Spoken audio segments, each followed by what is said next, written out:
What is up, dudes and dudettes? I am the mystical green beanie. So, a couple of days ago, I was talking with that other review dude, and of course, we were talking about Batman because Batman's literally been in everything. And, the topic shifted towards the 2018 Batfleck movie, and I remember him saying something similar to, and I'm gonna totally misquote him on this, but he said something along the lines of, "You can't adapt everything from the Batman comics into this new Batman movie." And I asked him, well, why the hell not? And then he said that a lot of the stuff that Batman does in comics would not translate well to screen. And if they did directly translate Batman to screen, the general audience would then look at Batman as a very unsympathetic character. And ever since then, I've really been thinking about this, and it's kind of embarrassing that it took me this long to think this through. But yeah, Batman might not be the selfless sentinel of Gotham that I always like to make him out to be. Batman's actually kind of a reckless, selfish, manipulative dick. And speaking of dick, let's talk about the Robins. See what I did there? See? No?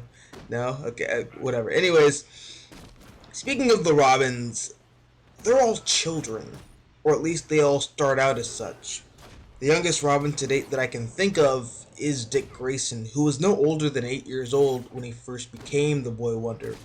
Recently, that was changed by the New 52, where in the DC New Universe, Dick was around 16 or 17 when he first became Robin, while Jason was 15 and Tim was about 16. But going back to the post-crisis universe, Jason was only around 11 or 12, while Tim was around 13, maybe 14 when he became Robin. Then, of course, there's Stephanie Brown and Damian, who also took up the mantle.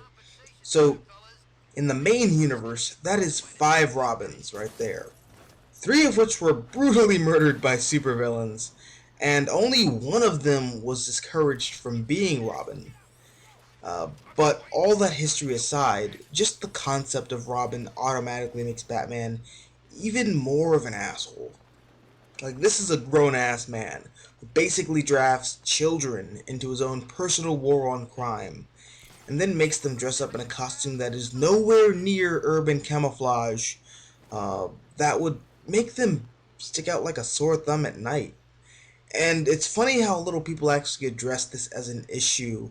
The only person I've really seen get worked up about this was Jason Todd.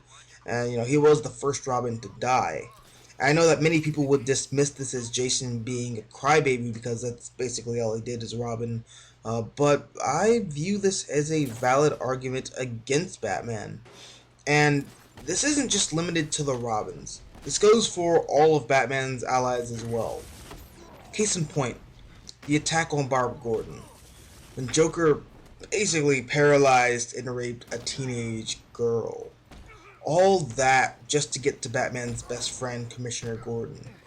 And, it doesn't end there. There's also the death of Sarah Gordon and the death of the family story arc, which just recently happened a couple years ago, where all the members of the Bat family were attacked. Or, just something as recurring as Catwoman getting targeted by other criminals because they view her as either Batman's ally or his girlfriend or whatever. Uh, but the list goes on, and the point is, Batman is always directly affecting or indirectly affecting the people around him, usually in a negative way. But Batman's allies aside, let's just look at the way Bruce affects the city as a whole. There's this constant theme of escalation within Batman comics and media, and the question is always begged by people. Did Batman create Gotham, or did Gotham create Batman? And usually comic book writers like to go with the former, just depicting Gotham as this godforsaken cesspool of a city, much like any other crime-infested rat hole in the real world like Detroit, Oakland, LA, Baltimore, or my lovely, not really, hometown of Chicago. But after Batman shows up, he just makes things worse. So much worse. And even though that's not something that Bruce can really control, something that does kind of irk me is that even after he has his like little temper tantrum moments and decides to call it quits, crime will usually decline. But he always comes back, and with each reemergence comes the reinvigoration of violent crime. And if he was an idiot who didn't pay attention to any of that, that's one thing. But this dude is the world's greatest detective. He's one of the smartest people in the DC universe. He's well aware of the madness he brings when he puts on that costume, yet he does it anyway. And that leads me to my next point. Bruce always claims that Gotham needs Batman, when in reality, it's the exact opposite. Bruce needs Batman. Because what other excuse he's gonna have for going out at night and venting his anger out on hopeless thugs? Not only that, Bruce Wayne is also a very suicidal man. This guy has a death wish. He wants to go out fighting. But at the end of the day, that's a very selfish endeavor.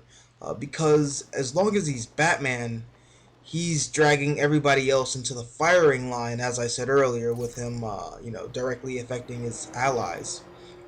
And there's this beautiful line at the end of Batman Arkham Knight where Commissioner Gordon, or I guess by the end of the game, Mayor Gordon says, when his war ended, our lives could begin again. He set us free to live. And that basically tells us that with the Batman dead, everybody can go back to having a normal life, I guess, semi-normal at least, and that the citizens of Gotham can now move on peacefully. And as long as Bruce carries out that death wish, Gotham will forever be trapped in that state of turmoil. And he knows this, but he just doesn't care.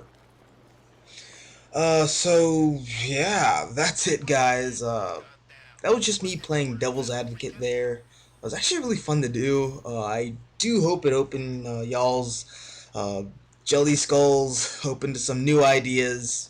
You know, jelly skull jelly. That means brain, by the way. That's a Joker joke, by the way. If anyone else got that, if you got that reference, high five on you. You get a cookie. Not really, because whatever.